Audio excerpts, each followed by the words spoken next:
अंग्रेज भारत को संविधान क्यों नहीं देना चाहते थे और आखिर ऐसा क्या हुआ उन्हें मजबूर होकर कॉन्स्टिट्यूएंट असेंबली बनानी पड़ी। स्टोरी शुरू होती है 1895 से, जब पहली बार स्वराज बिल की बात उठी थी। फिर 1928 में मोतीलाल नेहरू ने एक रिपोर्ट दी जिसमें कहा था भारत का एक अपना कॉन्स्टिट्यूशन होना चाहिए। 1934 में संविधान की मांग और तेज हो गई थी और 1935 में इंडियन नेशनल कांग्रेस ने फिर डिमांड उठाई और 1938 में साफ बोल दिया गया था कि भारत का संविधान सिर्फ भारतीय ही बनाएंगे और उसमें इलेक्शन भी होंगे। लेकिन अंग्रेज मानने को तैयार नहीं थे एंड उधर दुनिया में सेकंड वॉर शुरू हो चुका था। जापान लगातार देशों पर कब्जा करता जा रहा था। धीरे धीरे वो भारत की बॉर्डर तक पहुंच गया। अब अंग्रेजी को सबसे बड़ा डर था, अगर जापान इंडिया में घुस गया तो इंडियन शायद जापान का साथ देंगे, क्योंकि भारत पहले से ही अंग्रेजों से नाराज था, क्योंकि कॉन्स्टिट्यूशन की मांग लगातार हो रही थी लेकिन ब्रिटिश गवर्नमेंट हर बार टाल रही थी। और इसी डर के कारण 1942 में भेजा गया था क्रिस्प मिशन, जिसको लीड स्टेफर्ड क्रिस्प कर रहे थे। उन्होंने इंडिया से कहा कि वॉर खत्म होने के बाद तुम्हें डोमिनियन स्टेटस दे देंगे, आई मीन फुल फ्रीडम नहीं, सिर्फ लिमिटेड पावर। गांधी जी ने इसे तुरंत रिजेक्ट कर दिया और उन्होंने कहा post dated cheque on a crushing bank, यानी कि एक ऐसा वादा जिसका कोई भरोसा नहीं। फिर कुछ साल बाद वॉर खत्म हुआ और ब्रिटेन की हालत कमजोर हो चुकी थी एंड नए प्राइम मिनिस्टर बने थे क्लेमेंट एटली।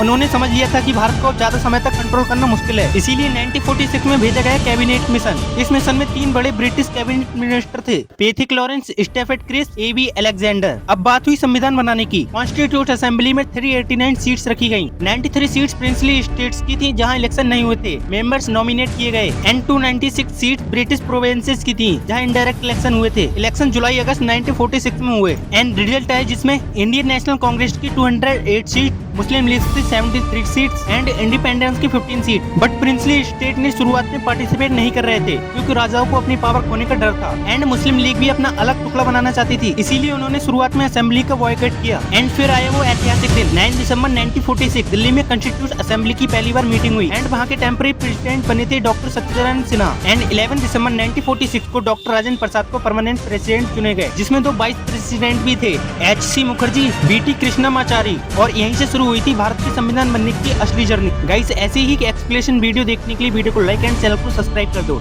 और कमेंट में लिख दो बी द पीपल।